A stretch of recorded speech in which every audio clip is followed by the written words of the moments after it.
गया कौन से नारी मथी से रहते से बाउंडी से लवटा से लखनपुर से बाबा धाम से बाबा हो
के माना बाबा के माना माइयो के माना माइयो के माना अपन माना गोतिनी के माना गोतनी के माना आदमी के माना आदमी के माना सासू के माना सासू के माना ससुर के माना ससुर के माना नाना के माना नाना के माना नानी के माना नानी के माना मौसे के माना मौसे के माना मौसी के माना मौसी के माना जात के माना जात के माना जात के माना जात के माना बाबा हो सर्वे मल्ली सर्वे मल्ली एक बेर दैला एक बेर दैला गाहे मल्ली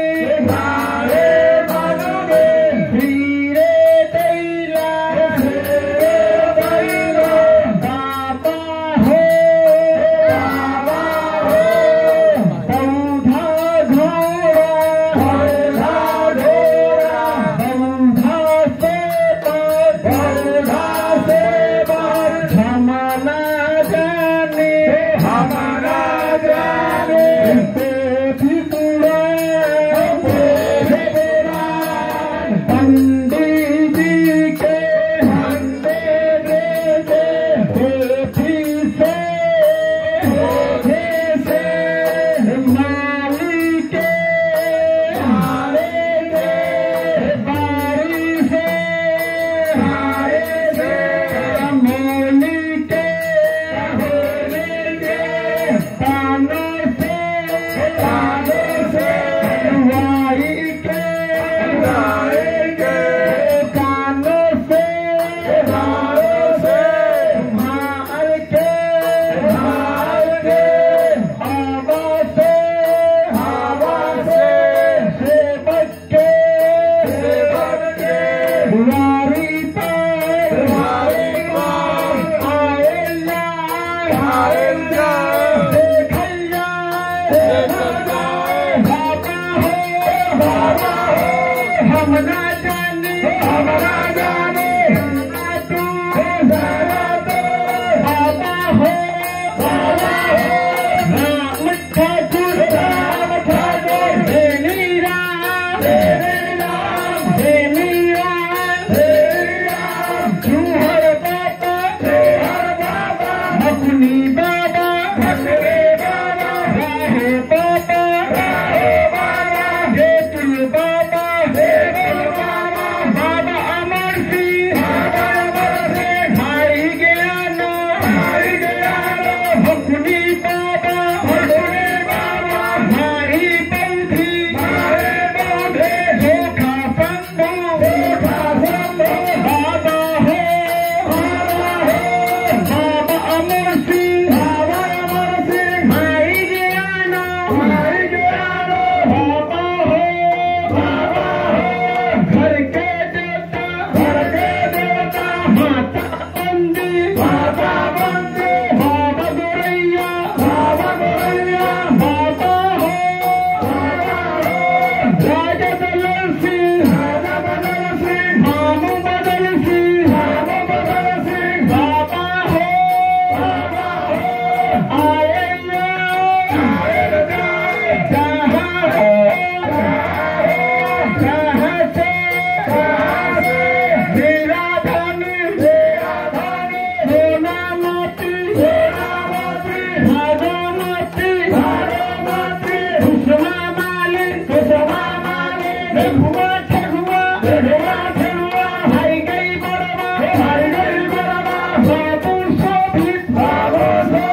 शुक्र वर्ग के